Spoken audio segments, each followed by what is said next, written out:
Hello मेरे प्यारे बच्चों, कैसे हो। एनसीईआरटी कक्षा 10 गणित में आप सभी लोगों का स्वागत है। जी हाँ, एक नज़र सब कवर। तो आज हम इस वीडियो में बहुत कुछ यूनिक करने वाले हैं।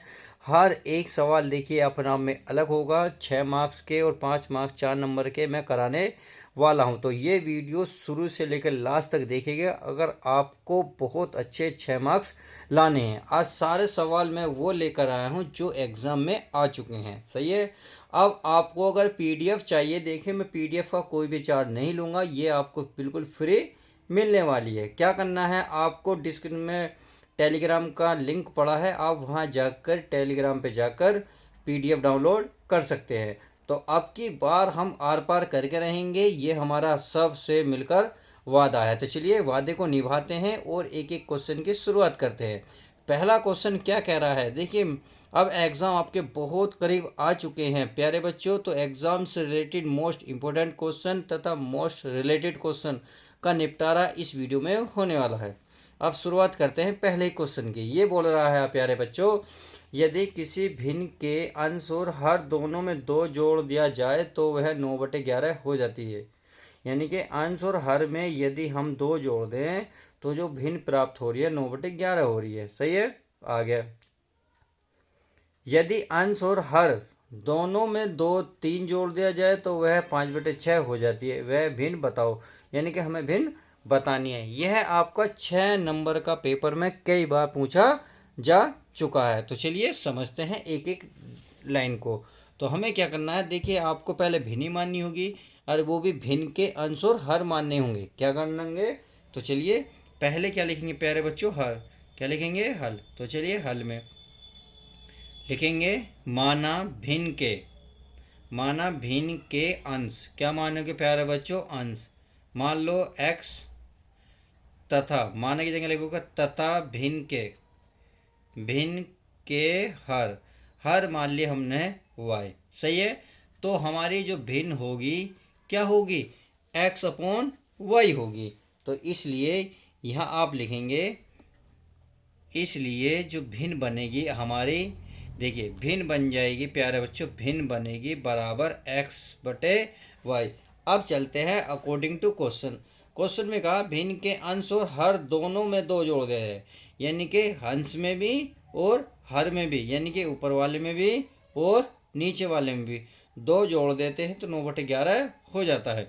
तो यहाँ लिखेंगे प्रश्नानुसार। तो चलिए मैंने लिख दिया है प्रश्नानुसार। तो हमारा अंश वो रहा, हर हमारा हर ये रहा। ये करा, यदि अंश में 2 जोड़ दें और हर में 2 जोड़ दें तो हमें जो प्राप्त हो रहा है कितना, 9/11 प्राप्त हो रहा है। तो 9/11। उम्मीद है इतनी बात समझ में आ गई होगी। तो चलिए अब नेक्स्ट पेज ले लेते हैं। पेज हमारा कवर हो गया है।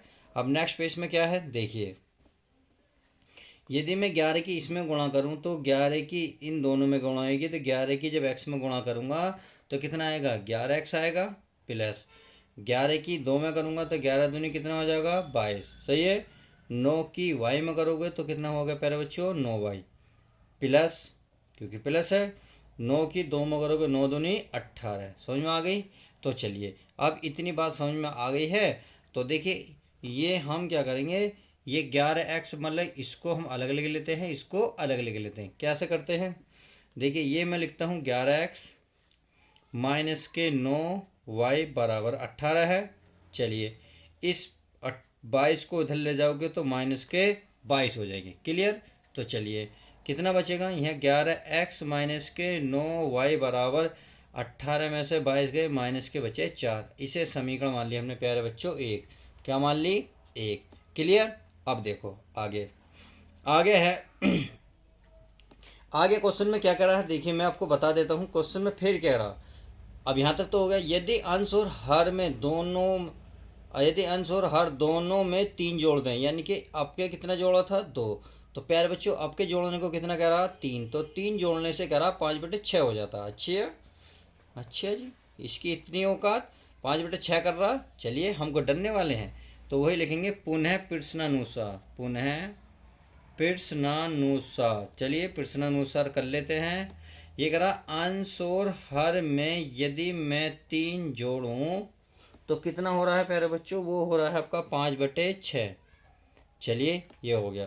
अब ऐसी क्रॉस गुणा कर लो, 6 किस में करेंगे तो ये हो जाएगा 6x, 6 किस में करोगे 6×3 = 18 बराबर 5 किस में करोगे 5y, 5 की 3 में करोगे 5×3 = 15, तो ये हो जाएगा 6x, 5y को इधर लिख लो 5y बराबर 15, 18 को इधर ले जो -18। क्लियर।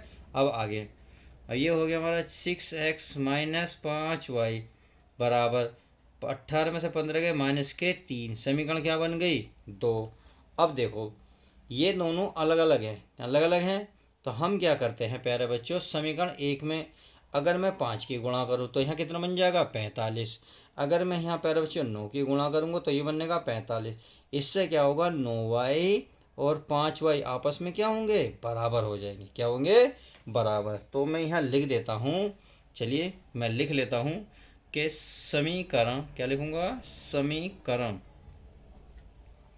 एक में कितने की गुणा, एक में 5 की गुणा, तथा समीकरण समीकरण प्यारे बच्चों दो में कितने की गुणा करूँगा प्यारे बच्चों, 9 की गुणा, कितने की, 9 की गुणा। चलिए गुणा कर लेते हैं। तो एक में करेंगे तो ये हो जाएगा हमारा 11, 5 की 11 पंजे 55, x माइनस के 9 पंजे 45, हमारा क्या हो जाएगा y, क्या बन जाएगा y बराबर 5 के कर रहे हैं तो 5 चौक कितना हो जाएगा 20।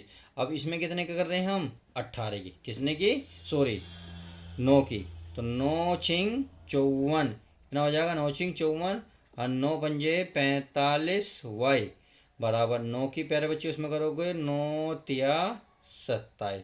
क्लियर। तो चलिए अब इसको घटा लेते हैं और देखते हैं क्या आंसर आता है। इसका जो आंसर आएगा, अब आप देख रहे होंगे, तो इसके चिन्ह बदल लो, माइनस, माइनस है तो प्लस, माइनस है तो प्लस। आपने देखा इससे ये कैंसिल, क्योंकि ये माइनस हो गया, ये वाला हमारा प्लस। सही है। अब 55 में से 54 गए प्यारे बच्चों x, 27 में से 20 गए, कितने बचे 7, कितने प्यारे बच्चों 7। तो हमें x का मान मिला 7। तो x का मान समीकरण एक में रख दो, y का वैल्यू निकल जाएंगे बस। तो यहाँ लिखेंगे, क्या लिखूंगा, x का मान समीकरण किस में रख लो, किसी में भी रख लो, एक में। चलिए एक में रख लेते हैं, एक में। एक हमारी क्या थी, देखिए एक हमारी ये रही, ये रही 11x - 9y - के 7। तो चलिए मैं लिख लेता हूँ यहाँ 11 × 7 माइनस के 9y बराबर -4। देखिए मैंने यहाँ लिख लिया है, ये इसकी वैल्यू रख ली है भाई। x 11x था, x का मान 7 - 9y बराबर -4। तो चलिए मैं यहाँ लाइन खींच लेता हूँ। यहाँ हो गया 11 × 7 = 77, कितना हो गया 11 × 7 = 77 माइनस के 9y - 4। इसको इधर ले जाओगे तो -9y बराबर -4 -77, तो -9y बराबर 77 और 4 कितने हो गए 81, माइनस से माइनस खत्म। तो ये हो गया 9y बराबर 81, या y बराबर 81/9। 9 से भाग देंगे कितना आ जाएगा 9, कितना आ जाएगा 9। और उसने पूछा क्या, उसने पूछा है प्यारे बच्चों भिन्न। क्या पूछा है ना प्यारे बच्चों, किताब में इनने पूछा है भिन्न। तो भिन्न कैसे निकलेगी, भिन्न क्या मानी थी xy, तो यहाँ इसलिए लिख देंगे अतः भिन्न। भिन्न होते हमारे x/y। x का मान कितना है 7, y का मान कितना है 9, और यही आपका फाइनल आंसर हो जाएगा। तो इस तरीके से हमने इस वीडियो में पहले सवाल जो 6 नंबर का था, क्वेश्चन बहुत बार आ चुका है, इसको अच्छे से समझा है। अगर क्वेश्चन समझ में आएगा तो चलिए फटाफट वीडियो को लाइक कर दीजिएगा। अब नेक्स्ट क्वेश्चन देखते हैं। तो चलिए प्यारे बच्चों, क्वेश्चन नंबर हमारा नेक्स्ट चालू हो गया है, अर्थात क्वेश्चन नंबर 2। ये कह रहा है, देखो ध्यान से देखिएगा, अनिल के पास केवल 1 रुपये और 2 रुपये के सिक्के हैं। यानी कि अनिल के पास केवल 1 रुपया और 2 रुपये के मतलब सिक्के हैं। सही है, रुपये नहीं है, सिक्के हैं 1 और 2 के। यदि उसके पास कुल 50 सिक्के हैं तथा कुल, यानी कि टोटल 50 सिक्के हैं, यानी कि उसमें कुछ 1 रुपये के भी हैं, कुछ उसमें 2 रुपये की भी हैं, तथा कुल धनराशि 75 रुपये है, तो 1 रुपये और 2 रुपये के सिक्कों की संख्या ज्ञात है। बहुत सिंपल क्वेश्चन है, बहुत इजी क्वेश्चन है। तो चलिए मान लेते हैं। पहले लिखेंगे प्यारे बच्चों हल। क्या लिखेंगे, हल। तो यहाँ लिखेंगे माना माना देखिए 1 रुपये के कितने सिक्के हैं वो लिखने हैं और y रुपये के कितने सिक्के हैं वो लिखने हैं। तो मान लेते हैं माना 1 रुपये के सिक्के मान लेते हैं हमारे x हैं, तथा 2 रुपये के सिक्के हमारे मान लेते हैं कितने हैं y हैं, यानी कि उनकी संख्या है। 1 रुपये के x हैं व 2 रुपये वाले y हैं। सही है। अब कुल इसने क्या दिया, कुल जो है यदि उसके पास कुल 50 सिक्के हैं, कुल सिक्के हैं यानी कि कुल सिक्के, तो चलिए लिख लेते हैं कुल सिक्के। यहाँ लिख रखा उसने कुल सिक्के बराबर है उसके पास 50। तो उसमें कुछ 1 रुपये के हैं कुछ 2 रुपये के। तो मान ले 1 रुपये का कितना है x, सही है, प्लस उसमें कुछ 2 रुपये वाले भी हैं, 2 गुणा y बराबर हो गया 50। तो इसकी इसमें गुणा करेंगे तो x प्लस ये हो जाएगा 2y बराबर 50। इतनी बात आई होप क्लियर होगी। चलिए इतनी बात क्लियर होगी तो इसे समीकरण मान लोगे प्यारे बच्चों 1। चलिए एक तो हमारी अच्छा हमारी को थोड़ा सा देखिए, यदि उसके पास कुल 50 सिक्के हैं यानी कि कुछ x के कुछ 50 के, तो ये हमारा इसमें ये नहीं आने का, क्लियर, ये नहीं आने का, x प्लस वाई हो जाएगा। क्या हो जाएगा, x प्लस वाई, समीकरण 1 हो जाएगी। ये हमारी कट गई, क्लियर, क्योंकि ये चीज़ आगे दे रखी है यार। तथा कुल धनराशि, देखो यहाँ सिक्के थे 1 रुपये के और कुछ हमारे किसके 2 रुपये वाले, कुल सिक्के 50 है और हमने सिक्के माने हैं x और 2 रुपये के सिक्के माने y, तो इसलिए सिक्के x और प्लस y जोड़े। अब यहाँ करा धनराशि, तो धनराशि हमने ध्यान नहीं दिया। चलिए अब धनराशि लिख लेना है, कुल धनराशि। तो यहाँ लिखेंगे कुल धनराशि। तो प्यारे बच्चों चलिए धनराशि लिख लेते हैं। कुल धनराशि 1 रुपये की x रुपये में, 2 रुपये के कुछ y सिक्के, टोटल हो गए 75 रुपये। सही है, अब समझ में आ गई। वहाँ तो केवल उन्हें सिक्के दिए थे तो सिक्के हो गए x और y, उनने अब राशि, इसका मतलब 1 रुपये के कुछ सिक्के होंगे, 2 रुपये के कुछ सिक्के होंगे, तो सिक्के ये रहे और 2 रुपये ये रहे, आपस में गुणा, इन दोनों को जोड़ने के बाद 75 रुपये हैं। तो ये हो गया आपके पास x प्लस 2y बराबर 75, क्लियर। अब इसे समीकरण 2 नाम दो, क्लियर। तो अब लिख लेते हैं, क्या करेंगे, अब 1 2 को घटा लेते हैं, मान लेते हैं समीकरण ये बड़ी है ये छोटी है, तो यहाँ लिखेंगे अब क्या लिखेंगे, समीकरण 2 माइनस 1, क्लियर। तो चलिए मैं नेक्स्ट पेज पे कर लेता हूँ, आपको अच्छे से समझ में आ जाएगा। तो पहले 2 समीकरण उतार लेते हैं, x प्लस के 2y बराबर 75 और समीकरण 1 हमारी है x plus 2y, sorry y नहीं 2 नहीं है, बराबर 50। ये समीकरण 2 है, ये समीकरण 1 है। हमने क्या करा, घटाने पर, तो चलिए घटा देते हैं। x खत्म, 2y से 1 y गया तो y बचा, 75 में से 25 गए, कितने बचे 25, क्लियर। अब आप क्या करो, इस y की वैल्यू समीकरण 1 में रख दो। तो यहाँ लिख दो y का मान समीकरण किसमें 1 में रखने पर, 1 में रखने पर, क्लियर। तो चलिए रख लेते हैं। आप रख सकते हैं x माइ प्लस था, y बराबर कितना था प्यारे बच्चों 50, y की वैल्यू कितनी है 25, तो चलिए रख देते हैं। तो x प्लस 25 बराबर 50, इसको उधर लेके जाएंगे, किसको 25 को, 25 जब उधर लेके जाओगे तो प्लस वाली चीज़ क्या हो जाएगी माइनस। अब 50 में से 25 हम माइनस करोगे तो कितना बचेगा 25, तो x भी मिल गया और y भी मिल गया। उसने यही तो पूछा था, सिक्के कह रहा ना, देखो सिक्कों की संख्या और सिक्के माने xy, तो xy के आ गए। तो अतः आप क्या लिखेंगे, आप लिखेंगे देखिए इसके नीचे यहाँ लिखेंगे, अतः जो 1 रुपये के थे, 1 रुपये के सिक्के कितने निकले, सिक्के 1 रुपये के सिक्के हैं 50 कि सॉरी 25, देखो क्योंकि x माना, x का मान 25, तथा अब 2 रुपये का आ जाओ, 2 रुपये के सिक्के, आपने 2 रुपये के सिक्के कितना है, दूसरे माने थे y, और y की वैल्यू कितना आई 25, कितनी आई 25, और यही आपका फाइनल आंसर हो जाएगा। तो इस तरीके से हमने 2 सवाल को बहुत अच्छे से कवर किया है। तो चलिए अब नेक्स्ट सवाल देख लेते हैं। तो चलिए प्यारे बच्चों, अब जो है क्वेश्चन नंबर 3 देखते हैं। क्वेश्चन नंबर 3 कितना इंपॉर्टेंट है अब आपको समझ में आ गया होगा। ये कह रहा हूँ, अगर पेपर में नहीं आया तो आप मेरे घर आके मुझसे कह सकते हैं सर ये क्वेश्चन नहीं आया, जो आप कहेंगे मैं वो करने को तैयार हूँ। अब मैं प्यारे बच्चों बता रहा हूँ, अगर ये क्वेश्चन आ गया और आप मेरे पास आए तो आप चप्पल निकाल के खुद मानना, कहना सर आपने तो कराया था हमने नहीं करा। चलिए अब इसको मैं समझाता हूँ। ये कह रहा आकृति 6.19, यानी कि कोई आकृति है, कोई डायग्राम है, कोई चित्र है आपके सामने। ये रहा 6.19 में जो डी ई ए सी के क्या है समांतर। डी ई देखिए, डी ई ए सी के समांतर, यानी कि जितनी लाइन ये तिरछी है इतनी ये तिरछी है। क्लियर? थोड़ा सा डायग्राम तिरछा बन गया बट आप समझने को समझ सकते हैं। तो ए डी ई ए सी के क्या है समांतर, और डी एफ ए ई के क्या है समांतर। यानी कि अगर मैं इसे अलग अलग कलर में करूं तो आपको दिख रहा है ये वाली जो चीज़ है ये किसके, ए ई के समांतर है। सही है, समझ में आ गई। अगर मैं इसकी बात करूं कौन से की, ए सी, यानी कि इसकी बात करूँ ये ब्लैक पेन है तो ये रहा। क्लियर? ये हो गया।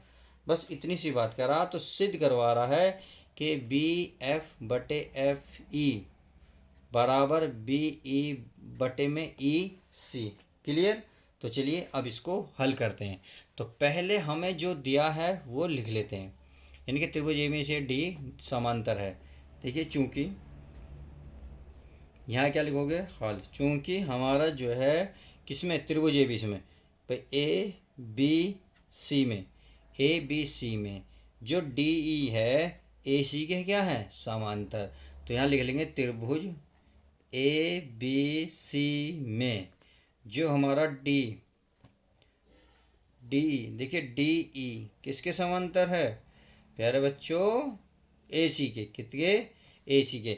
जब डी ई ए सी के समांतर है तो आप कह सकते हैं बी डी का जो अनुपात है बी डी बटे में ए डी ए बराबर होगा बी एफ बटे ई सी। सही है? तो आप यहाँ लिख सकते हैं बी डी बटे में डी ए। चलिए उसे भी लिख देते हैं डी ए बराबर बी एफ, किस, बी एफ बटे एफ सी। हमने इसे क्यों नहीं लिया, क्योंकि हमने कौन सा त्रिभुज लिया, ए बी सी। देखो ए बी सी, ये नहीं लिया, जहाँ तक लिया। सही है, इसलिए लिख रहे हैं बी एफ बटे एफ सी। तो यहाँ लिख दो एफ सी। ये समीकरण हो गई आपकी पहली। क्लियर? समझ में आ गई। आप चाहो तो देखिए, मगर डायग्राम चाहो तो निकाल सकता हूँ यहाँ से, एक सिंपल सा बना लेंगे कि ये आपके सामने एक त्रिभुज है, इस तरीके से ये रहा। क्लियर? अब इसमें ये कह रहा है इस तरीके से समांतर है, यानी कि ये हो गई ए, ये बी, ये सी, ये डी और ये दूसरी क्या होगी, दोनों एक दूसरे के पैरेलल है, समांतर है। तो बी डी बटे डी ए बराबर होंगी बी ई बटे ई सी। सॉरी क्या है, एफ है तो एफ रखेंगे, क्या रखेंगे, एफ। चलिए तो समझ में आ गई। अब आगे चलते हैं। आगे देखिए, अगर मैं अब यहाँ से एक और चित्र निकालूं, भाई अब ये समांतर है बी डी ई। सही है, या आप कह सकते हो ए बी ई, हाँ सॉरी ये इसके समांतर है तो ये ए बी ई। देखिए यहाँ से मैं डायग्राम निकाल रहा हूँ, आपको बिल्कुल ऐसे ही निकालना होगा, ऐसे ही निकलेगा। तो ये तो हमारा सिरा ए है, अब कौन सा सिरा है, ई। तो चलिए ई, अब यहाँ क्या है, डी एफ। कितना है, डी एफ। चलिए डी एफ लिख लेते हैं, डी एफ। और यहाँ कितना, बी। तो अब किसके समांतर हो जाएगी, हमारे किसके समांतर होगी प्यारे बच्चों, भाई ये तो हमारा, भाई यहाँ तो सॉरी ई सही लिखा था हमने, ई, क्योंकि ये वाली लाइन इसके समांतर, सॉरी ई, ये पहले मैंने सही लिखा था, अब समझ में आ गई। ये एफ है, बस लिख दो इसे भी। तो यहाँ लिख सकते हो भाई त्रिभुज किसका, ए बी ई में, क्या ए बी ई में जो हमारा डी एफ है किसके समांतर है, ए ई के। तो लिख दो डी एफ समांतर है ए ई, कितना, ए ई। क्लियर है? अब जब ये दोनों समांतर हैं तो क्या होगा, बी डी, कितना होगा, बी डी बटे में डी ए। क्लियर?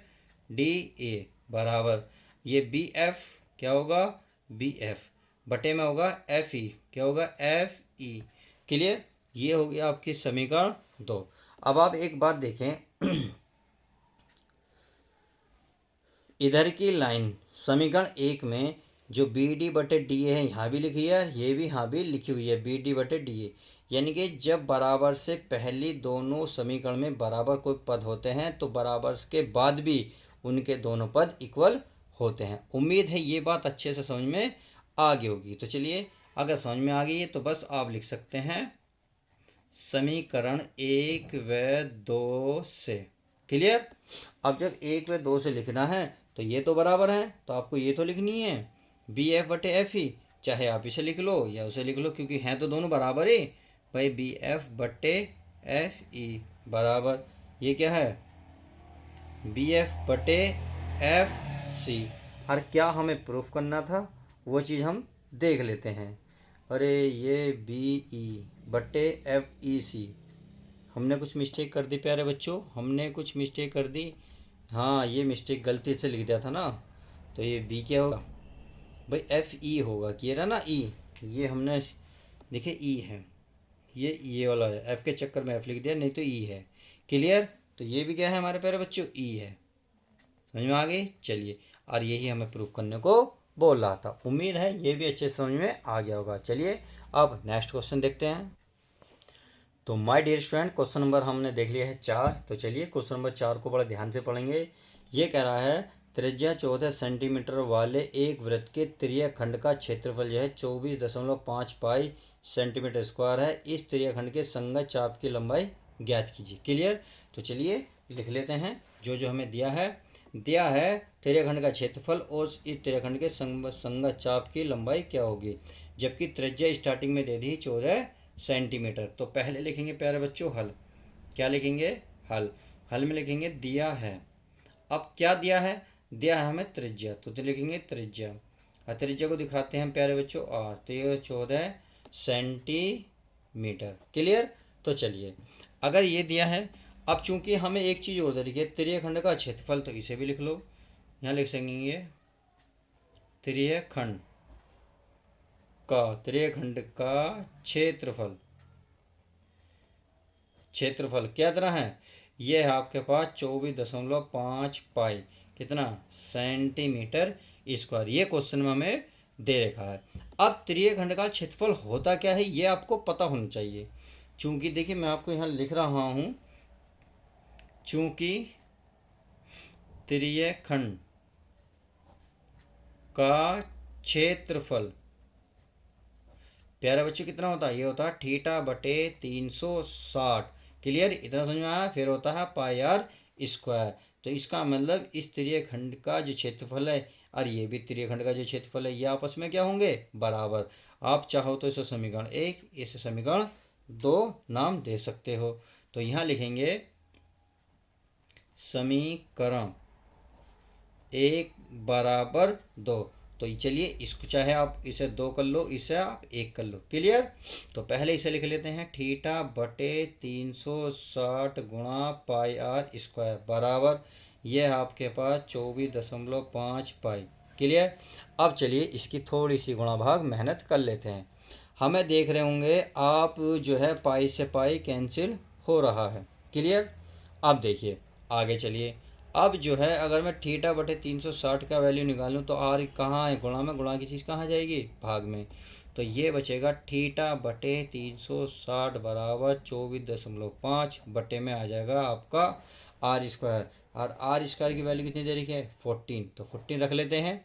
तो चलिए ये हमारा ऐसे ही रहेगा, पर थीटा बटे 360 बराबर 24.5 बट और आर का मान है 14, वर्ग है तो इसका वर्ग कर लेते हैं। क्लियर। अब चलिए इतनी बात समझ में आ गई। अब चलिए नेक्स्ट पेज ले लेते हैं, ये हमारा पेज भर गया है। क्लियर। अब क्या करेंगे, इसका वर्ग कर लेंगे। तो ये तो हमारा ऐसे ही रहेगा, थीटा बटे 360 बराबर 24.5। अब 14 का वर्ग का मतलब है 14 को 2 बार लिखना। क्लियर। चलिए ये हमने लिख लिया है। अब क्या करेंगे, अब देखिए इससे चाहे तो आप इतना रहने दो। अब आपको पता होना चाहिए चाप की लंबाई क्या होती है। तो चलिए मैं लिख देता हूँ चाप की लंबाई। अब चाप की लंबाई कितनी होती है, देखिए चाप की लंबाई होती है थीटा बटे 360 गुणा 2 पाई r। क्लियर। अब उन्हें क्या पूछा था, उन्हें देखिए यही तो पूछा था, चाप की लंबाई, इसलिए हमने क्या फॉर्मूला लिखा, चाप की लंबाई का फॉर्मूला लिख दिया है। अब देखिए ये तो ऐसे रहेगा, थीटा बटे 360 की वैल्यू दिख रही, थीटा बटे 360 की वैल्यू आपके सामने है, कितनी है 24.5 बटे 14 गुणा 14 गुणा 2। पाई का मान आप सभी को पता है 22/7, और आर का मान कितना दे रखा था 14। तो आप देख रहे होंगे भाई 14 से ए वाला 14 कैंसिल। क्लियर। अब 2 से इसे काटोगे 7 बार, अब 7 से इसे काटो 7 या 21, बचा कितना 3, तो पॉइंट लगा के हो जाएगा 5 3 7 पंजे 35। तो आई होप इतनी बात समझ गए होंगे। तो हमारे पास मिल रहा है 3.5 गुणा 22, और क्या बचा बटे में बचा 7, पॉइंट हटाओगे नीचे आएगा 10। तो 7 से कितनी बार कट रहा है ये 5 बार। तो चलिए ये हो गया 5 गुणा 22 बटे में 10। अब देखो 22, 22 पंजे 110 बटे 10, जीरो से जीरो कट गई तो हो गया 11। और क्या रहा लंबाई, लंबाई का मात्रा क्या होता है सेंटीमीटर, और यही आपका फाइनल आंसर हो जाएगा। इस तरीके से आपने इस क्वेश्चन को भी अच्छे से कवर करा। चलिए अब नेक्स्ट क्वेश्चन देखते हैं। तो चलिए प्यारे बच्चों क्वेश्चन नंबर नेक्स्ट देखते हैं। क्वेश्चन नंबर नेक्स्ट देखिए, पूरा 6 मार्क्स का आता है, 6 मार्क्स का हर साल पेपर में पूछा जाता है। क्लियर।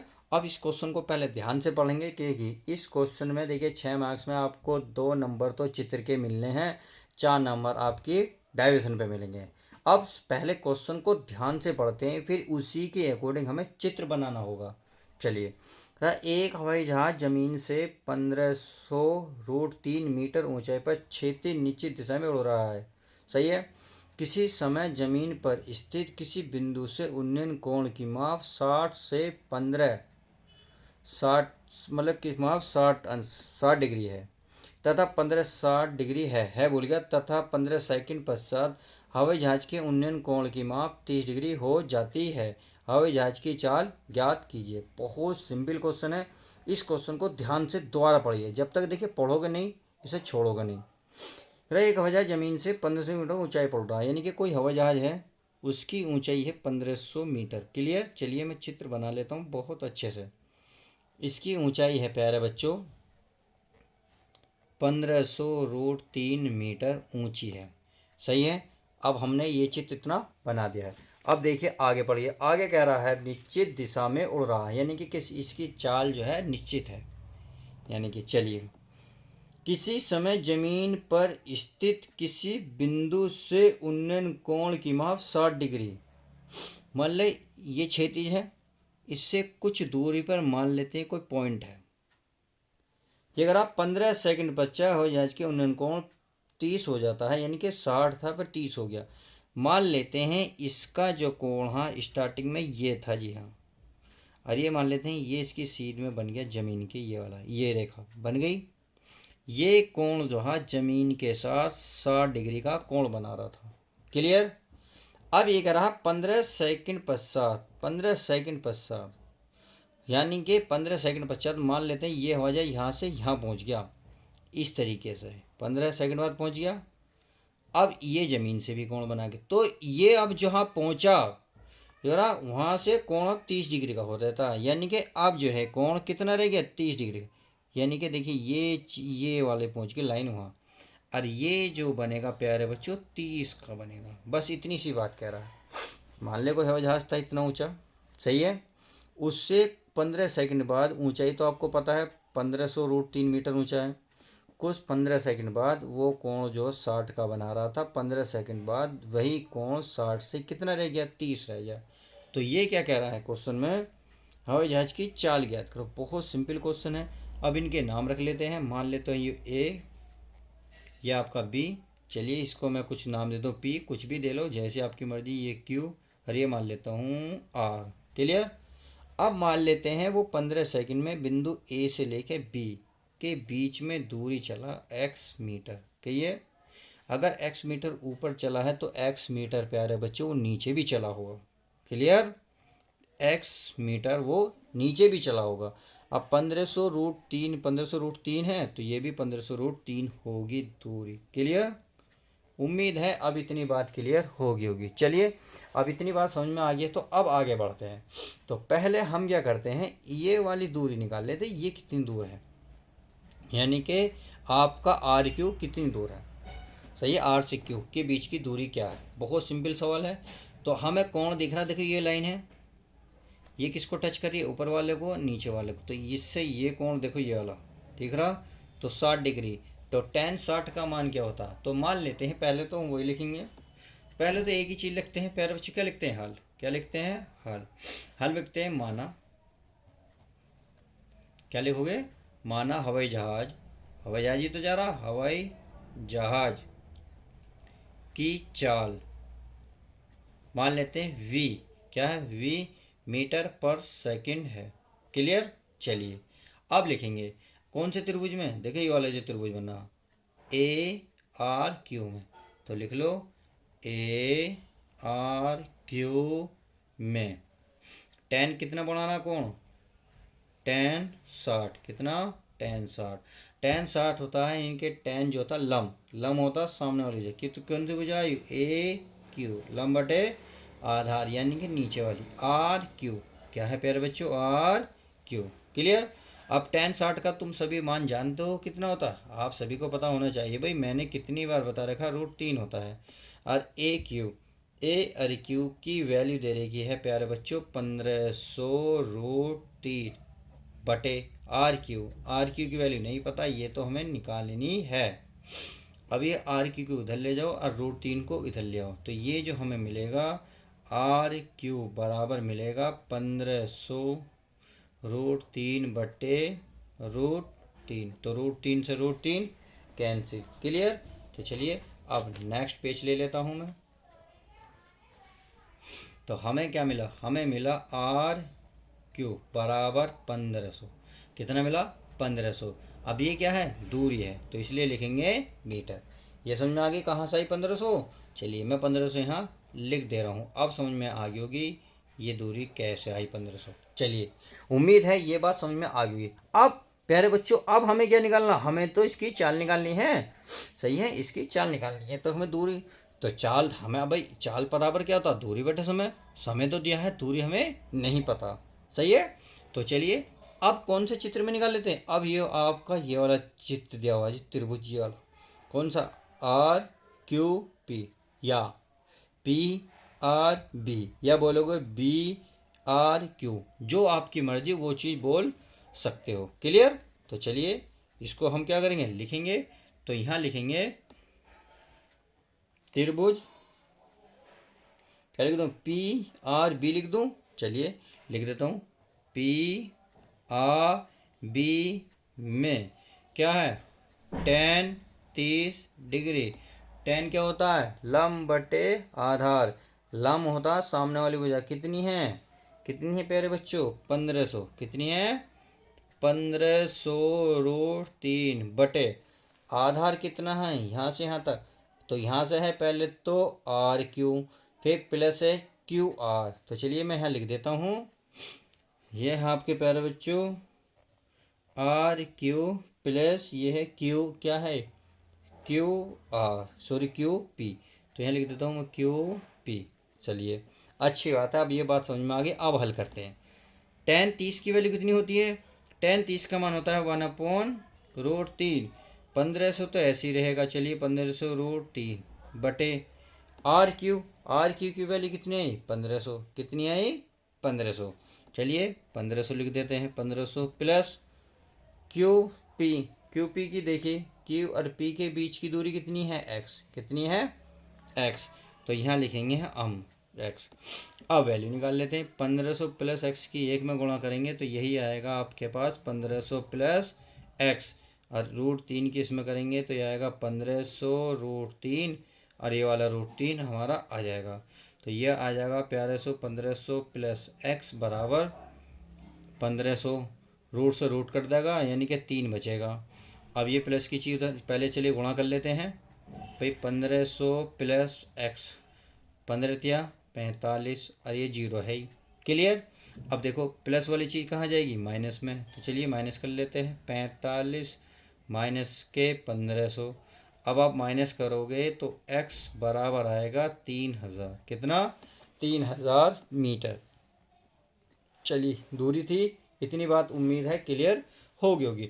तो A से B तक की जो दूरी है, भाई आप चित्र में देख रहे होंगे, A से B तक की दूरी कितनी आ गई, कितनी आई प्यारे बच्चों, 1500। क्लियर।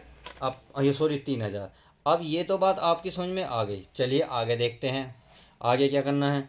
आगे कुछ नहीं करना प्यारे बच्चों, अब तो लिखना है। अतः मैं लिख देता हूँ, अतः आप ए से जो बी तक आपकी जो दूरी आई वो लिखेंगे। ए से बी तक की दूरी बराबर कितनी है प्यारे बच्चों, 3000 मीटर। अतः आप कह सकते हैं ए से बी तक लगा समय। तो यहाँ देखिए लिखेंगे, ए से बी तक लगा समय। बताओ कितना लगा था समय, 15 सेकंड लगी थी, नहीं लगी थी उसे, बिल्कुल लगी थी, क्योंकि जब भी तो 60 अंश से लेकर 30 डिग्री का कोण बन गया था, यानी कि 60 से 30 बना था। क्लियर। तो चलिए अब चूंकि उसने पूछी चाल, तो चाल बराबर क्या होता है, चाल होती है दूरी बटे समय।